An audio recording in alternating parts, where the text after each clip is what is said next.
മാറാൻ സമയമായി. ചടങ്ങ് നടക്കാൻ പോവുകയാണ്. എല്ലാവരുടെയും പ്രാർത്ഥന ഉണ്ടാവണം.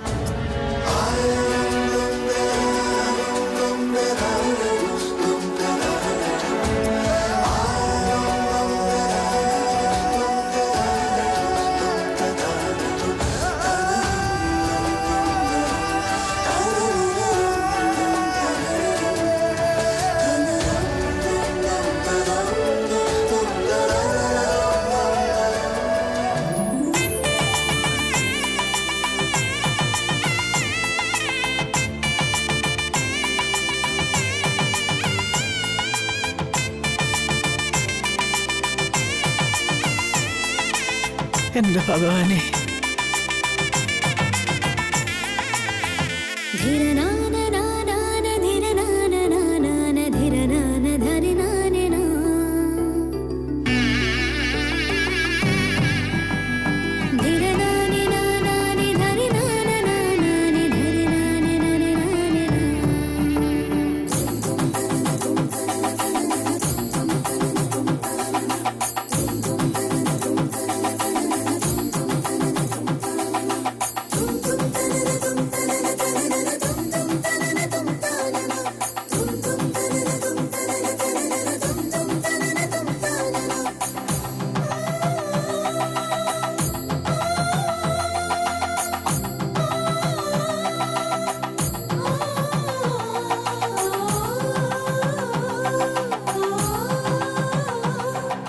അങ്ങനെ വിവാഹ നിശ്ചയ ചടങ്ങ് കഴിഞ്ഞു. ഇനി പയ്യന്റെ വീട്ടുകാരുടെ നിബന്ധനകൾ പെണ്ണിന്റെ വീട്ടുകാരുടെ അംഗീകാരത്തിനായി സമർപ്പിക്കുന്നു.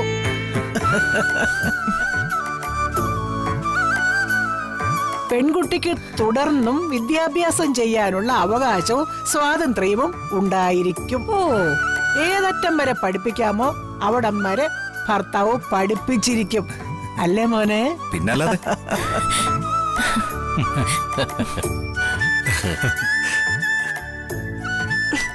കണ്ടോ, കോടീശ്വരനാ. നിങ്ങൾ എന്നെ പഠിപ്പിച്ചോ? ഒരു കളക്ടർ ആകാനായിരുന്നു എനിക്ക് ആഗ്രഹം. എടി 10ാം ക്ലാസ് തോറ്റ കളക്ടർ ആകാൻ പറ്റൂ? കല്യാണം കഴിഞ്ഞ ശേഷവും നീ എത്ര തവണ SSLC എഴുതിയത്? ഓരോ തവണ എഴുതുമ്പോഴും അറ്റ്ലീസ്റ്റ് ഒരു വിഷയത്തിനെങ്കിലും ജയിച്ചാ മതിയായിരുന്നു. എവിടെ എന്റെ പണം പോയത് മിച്ചം. കളക്ടർ ആണോ അത്രേ, കളക്ടർ. പയ്യന്റെ ബന്ധുവായ ഞാൻ ഒരിക്കലും അമ്മായിയമ്മ പോരിന് വരില്ല. സഹോദരങ്ങളില്ലാത്തോണ്ട് നാത്തൂൻ പോരും പേടിക്കണ്ട. ഭാഗ്യവതി. മാധവ, പയ്യനെ ഇന്നു മുതല് മാധവനും കുടുംബവും ഈ വീട്ടിലെ ഒരംഗമായിട്ട് തന്നെ കരുതേണ്ടതാണ്. സമ്മതമാണോ? ആ, സമ്മതം. ആ, ഞങ്ങൾക്കും സമ്മതം.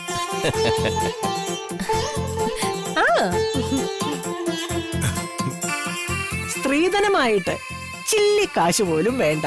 അതിന്റെ പേരിൽ ഭാവിയിൽ കലഹങ്ങൾ, ബന്ധ ഒഴിയല് ഇത്യാദി പൊരുത്തക്കേടുകൾ ഒന്നും ഉണ്ടാവില്ലെന്ന് ഉറപ്പു നൽകുന്നു.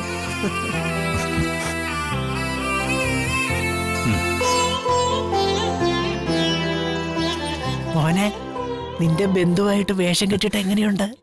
എക്സലന്റ്. എനിക്ക് മുത്തശ്ശിയെ ഭയങ്കരമായിട്ട് ഇഷ്ടപ്പെട്ടു.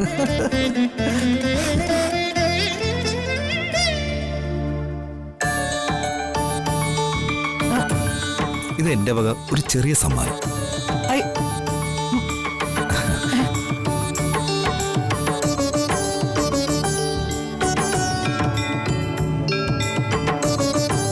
എന്റെ കുഞ്ഞ്, അയ്യോ, ഇതൊന്നും മോഹിച്ചല്ല നിന്റെ ബന്ധുവായിട്ട് കൂടെ നിന്നത്. ആരുമില്ലാത്ത നിന്നോട് തോന്നിയ ഒരു സ്നേഹം കൊണ്ട് മാത്ര. അറിയാം മുത്തശ്ശി, ഈ മുത്തശ്ശി ഇന്നു മുതൽ ഞാൻ എന്റെ സ്വന്തം മുത്തശ്ശിയായിട്ട് ഇങ്ങ് ദത്തെടുത്തിരിക്കും.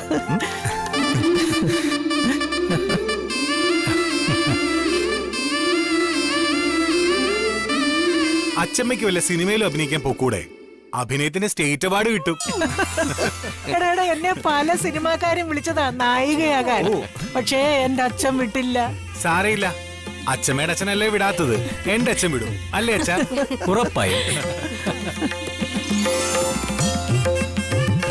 അല്ല, വിവാഹത്തിന് മുൻപ് വല്ലപ്പോഴൊക്കെ എനിക്കിവിടെ വരാമോ? പിന്നെന്താ, ഇനി മുതൽ വിക്രം ഈ വീട്ടിലൊരു അംഗമല്ലേ? എപ്പോ വേണമെങ്കിലും വരാം. എപ്പോഴും സ്വാഗതം. അതെ, ഇനി മുതൽ വിക്രം അനാഥനല്ല, ഈ വീട്ടിലെ ഒരംഗമാ. എന്റെ സ്വന്തം അനിയൻ. അയ്യോ, നിക്കുന്ന കണ്ടില്ലേ? നിനക്കൊരു അനാഥനായിട്ട് ജനിച്ച പോയായിരുന്നു മനുഷ്യ.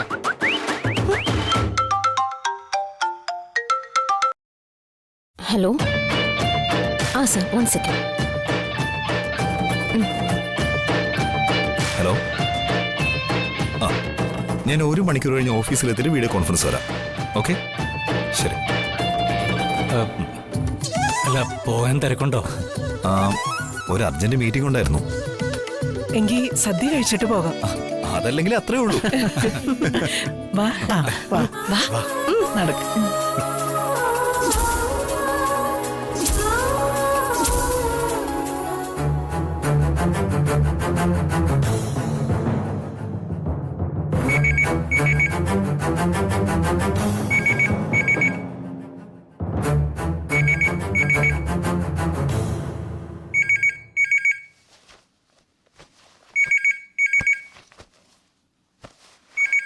ആരെ ഈ നേരത്ത്? ഹലോ. ഹലോ, ശ്യാമിന്റെ വീടല്ലേ? അതെ, ശ്യാമിന്റെ അമ്മയാണോ? അമ്മയാണ്. അമ്മേ, ഞാൻ ഹോസ്റ്റലിൽ നിന്നാ. ശ്യാമിന്റെ ഫ്രണ്ടാ, മിഥുൻ. എന്താ മോനെ ഈ നേരത്ത്? അതമ്മേ, ശ്യാമിന്റെ ഫോൺ സ്വിച്ച് ഓഫാ. വിളിച്ചിട്ട് കിട്ടുന്നുമില്ല. അതുകൊണ്ടാ ലാൻഡ് ഫോണിൽ വിളിച്ചേ.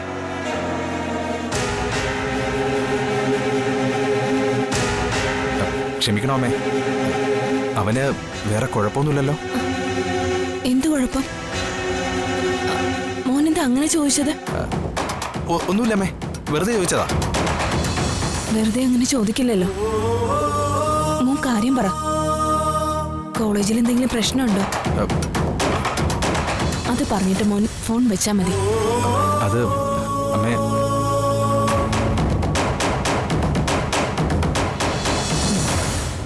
മോൻ നമ്പർ പറ, ഞാൻ അതിലോട്ട് വിളിക്കാം.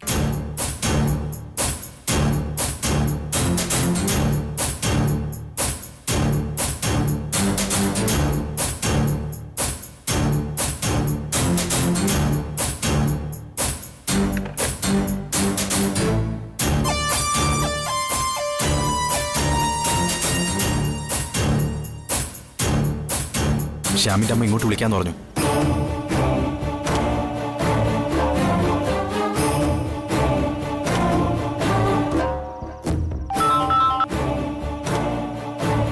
ഹലോ അമ്മേ. പറയൂ മോനെ, അവൻ എന്താ സംഭവിച്ചത്? അവന്റെ അച്ഛൻ അറിയണ്ടെന്ന് കരുതിയ ഞാൻ പുറത്തേക്ക് ഇറങ്ങിയത്. അത് വേറൊന്നുമല്ല, കോളേജിൽ പഠിക്കുന്ന ഒരു പെൺകുട്ടിയോട് ശ്യാമിന് ഇഷ്ടമുണ്ടായിരുന്നു.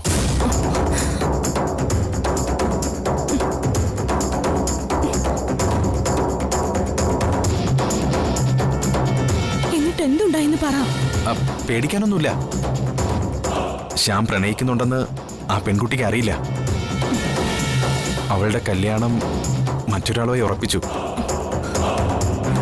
ആ വിഷമത്തിലാണ് ശ്യാം വീട്ടിലേക്ക് വന്നത്. അതുകൊണ്ടാണ് ഞാൻ അമ്മയെ വിളിച്ചത്. അല്ല, അവൻ ഈ കാര്യം അമ്മയോട് പറഞ്ഞില്ലേ? ഇല്ല. അമ്മയാണ് അവന്റെ ഏറ്റവും നല്ല സുഹൃത്തെന്ന് ശ്യാം എപ്പോഴും പറയാറുണ്ട്. അവന് വർഷയെ പെട്ടെന്നങ്ങ് മറക്കാൻ പറ്റുമെന്ന് എനിക്ക് തോന്നുന്നില്ല. അമ്മ അവനെ ഒന്ന് പ്രത്യേകം ശ്രദ്ധിക്കണം. മോനെ, ഞാൻ ഈ നമ്പറിൽ നാളെ അങ്ങോട്ട് വിളിക്കാം. ആ, ശരി അമ്മേ.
നീ ഇതുവരെ ഉറങ്ങിയില്ലേ?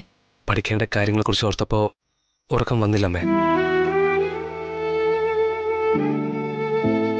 അമ്മയുടെ അടുത്ത് നിന്ന് ഒന്നും ഒളിക്കാൻ ശ്രമിക്കേണ്ട മോനെ. അമ്മ എല്ലാം അറിയുന്നുണ്ട്. ഒരു പ്രേമബന്ധം താളം തെറ്റിച്ച തറവാടാ ഇത്. ഇനി ഒരു ദുരന്തം കൂടി താങ്ങാനുള്ള ശേഷി ഈ തറവാടിനില്ല എന്ന സത്യം മനസ്സിലാക്കേണ്ടത് നീയാ. നീ മാത്രമാ മോനെ. നിനക്കൊരു കാര്യം അറിയാമോ മോനെ? നിന്റെ അച്ഛനൊരു സഹോദരി ഉണ്ടായിരുന്നു.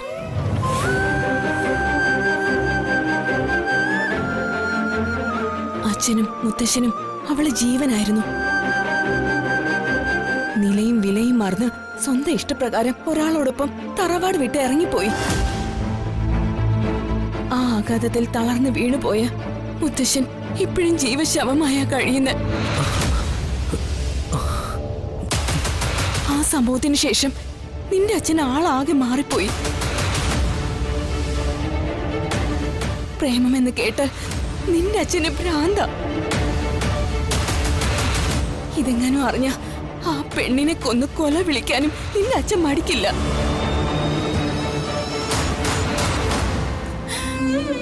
മോനെ, നീ ഈ കാര്യം മാത്രം മിണ്ടരുത്.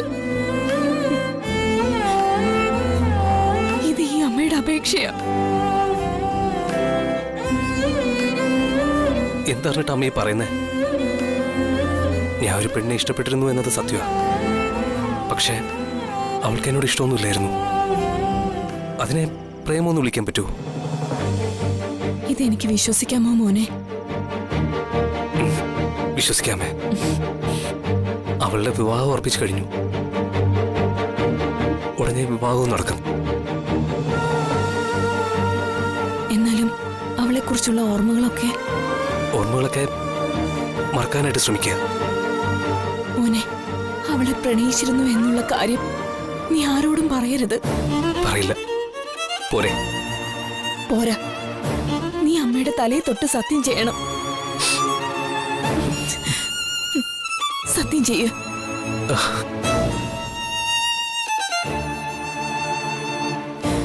സത്യം ചെയ്യും മോനെ.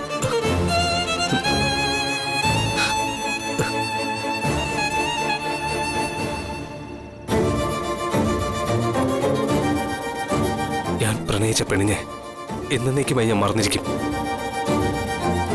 സത്യം. പോരെ?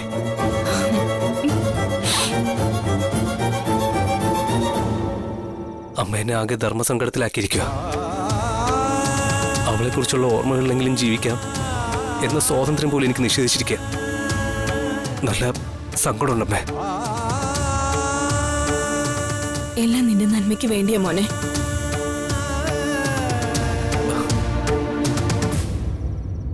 അച്ഛന്റെ കൈകൊണ്ട് മകന്റെ മരണം സംഭവിക്കരുത് എന്ന ഒരമ്മയുടെ സ്വാർത്ഥത.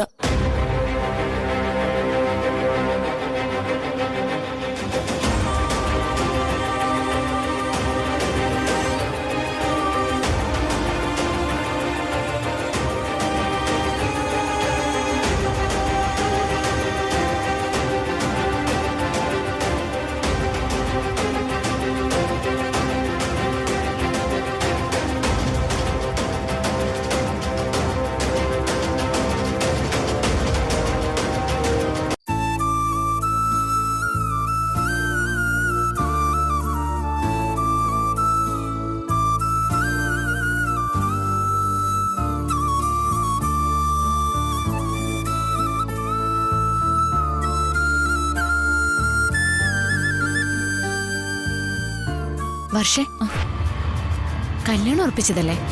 നീ ആകെ ഡെസ്പാണല്ലോ. അത് നീ സ്വപ്നം കാണാണോ? സ്വപ്നം കാണുമൊന്നും അല്ലേ ചേച്ചി, ഞാൻ ആകെ കൺഫ്യൂഷനില്ല. കൺഫ്യൂഷനിലോ? അത് കൊള്ളാം. മാധവൻ നായർ ചന്ദ്രിക ദമ്പതിമാരുടെ ഉണ്ണിയാർച്ചയ്ക്കും കൺഫ്യൂഷനോ?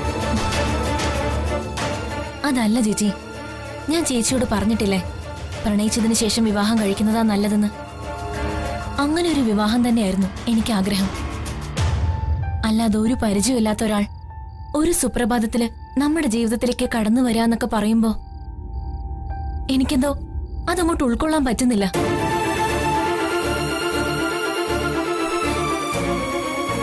ചേച്ചി തന്നെ ഒന്ന് ആലോചിച്ച് നോക്കിയേ. വ്യത്യസ്ത ടേസ്റ്റുള്ള രണ്ടാൾക്കാർ, അവരൊരിക്കലും ചേർന്നു പോകുന്ന എനിക്ക് തോന്നുന്നില്ല. മോളെ, ജീവിതം എന്ന് പറയുന്നത് ചില സമയങ്ങളിൽ കൊതിച്ചതല്ല ദൈവം തരുന്നത്. ദൈവം ഇന്നയാൾക്ക് ഇന്നത് എന്ന് എഴുതി വെച്ചിട്ടുണ്ടായിരിക്കും.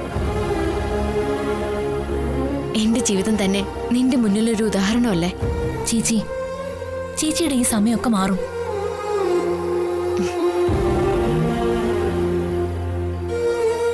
അച്ഛന്റെ അമ്മയുടെയും വിഷമം കണ്ട് പലരുടെയും മുന്നിൽ കെട്ടി ഒരുങ്ങി നിന്നിട്ടുണ്ട്. ഇഷ്ടമുണ്ടായിട്ടൊന്നുമല്ല. എന്നെ ഞാനാക്കിയ അച്ഛന്റെയും അമ്മയുടെയും മുന്നിൽ കണ്ണീര് കാണാൻ കഴിയാത്തതുകൊണ്ടാ. ജാതകദോഷക്കാരി എന്ന പേര് വന്നു കഴിഞ്ഞാൽ അത് മാറ്റാന്നുള്ളത് പ്രയാസം തന്നെയാ. രണ്ടാം കെട്ടുകാരനാണെങ്കിലും രാജീവ് സാറിന്റെ വിവാഹാലോചന വന്നപ്പോ സമ്മതം മൂളിയതും അതുകൊണ്ട് മാത്രം. പിന്നെ ദിയമോൾ എനിക്ക് ഒത്തിരി ഇഷ്ടമായിരുന്നു. അവൾക്ക് എന്നെ. രാജീവ് സാറുമായിട്ടുള്ള വിവാഹത്തിലൂടെ ഞാൻ പ്രസവിക്കാത്ത ദിയമോളുടെ അമ്മയാവാ എന്ന് ഞാൻ ആഗ്രഹിച്ചു. ഒടുവിൽ എന്തായി? എന്റെ ജാതകദോഷം രാജീവ് സാറിന്റെ ജീവൻ തന്നെ നഷ്ടപ്പെടുത്തിയില്ലേ? ഇപ്പോ ദിയമോളെ എന്നിൽ നിന്ന് പിടിച്ചടർത്തിക്കൊണ്ടുപോയി. എല്ലാം എന്റെ സമയദോഷത്തിന്റെ ഫലങ്ങളാ. ചേച്ചി, ഈ സമയവും കടന്നുപോകും. ഇന്ന് ചേച്ചിയെ തള്ളി പറഞ്ഞവർ തന്നെ നാളെ പുകഴ്ത്തി പറയും. നോക്കിക്കോ. ചേച്ചിയുടെ കാര്യമൊക്കെ വിട്ടേക്ക് മോളെ. നീ പറഞ്ഞതുപോലെ നിനക്ക് പ്രണയിച്ചൊരു വിവാഹം കഴിക്കാനാണ് താല്പര്യമെങ്കിൽ അത് ഇനിയും ഉണ്ടാവും. പ്രണയം വിവാഹത്തിന് മുന്നേ മാത്രമാണെന്ന് ആരാ പറഞ്ഞത്? വിവാഹം കഴിഞ്ഞും പ്രണയിക്കാം. എന്റെ മോള് വിവാഹം കഴിഞ്ഞിട്ട് വിക്രമിനെ പ്രണയിക്കും. എന്റെ മോൾക്കതിന് കഴിയും. ആപത്തിൽ നമ്മുടെ അച്ഛനെ സഹായിച്ച ആളാ വിക്രം. ബ്ലേഡ് കാര്യമെന്നും പോലീസ് സ്റ്റേഷനിൽ നിന്നൊക്കെ എത്രയെത്ര പാവങ്ങളെ സഹായിക്കുന്നത്. ഒരു നല്ല മനുഷ്യനെ അങ്ങനെയൊക്കെ ചെയ്യാൻ കഴിയും. ആദ്യം നീ അത് മനസ്സിലാക്ക. വന്നേ, നീ വന്ന് കിടക്ക.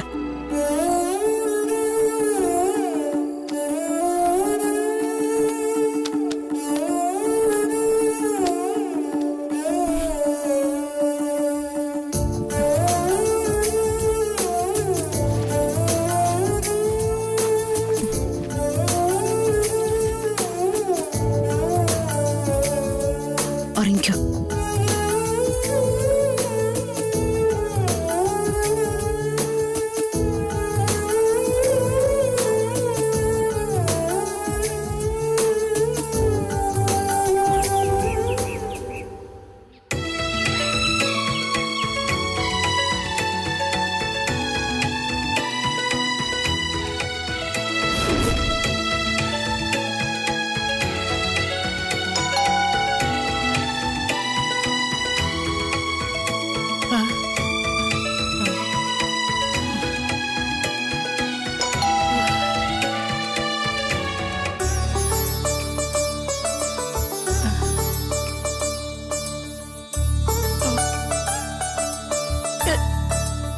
എന്റെ കൃഷ്ണ, ഗുരുവായൂരപ്പ, ഭഗവാനെ രക്ഷിക്കണേ.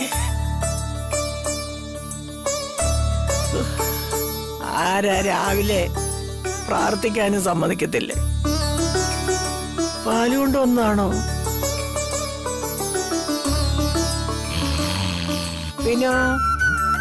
വിനുവേ, ആരും ഇതുവരെ ഉണർന്നില്ലല്ലോ.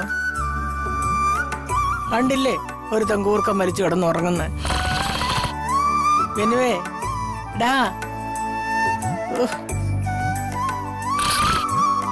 എന്റെ അമ്മ. എടാ,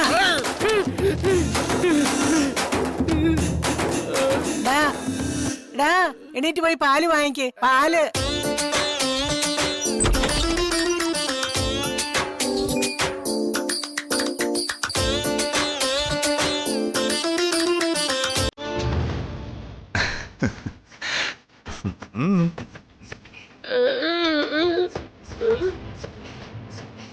ഗുഡ് മോർണിംഗ്.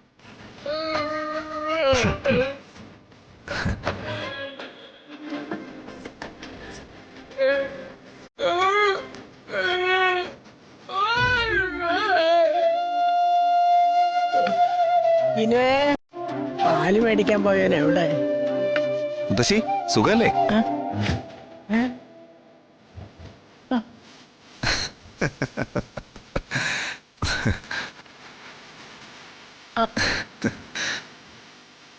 ചന്ദ്രിക, സുചിത്ര, എന്താ അമ്മേ?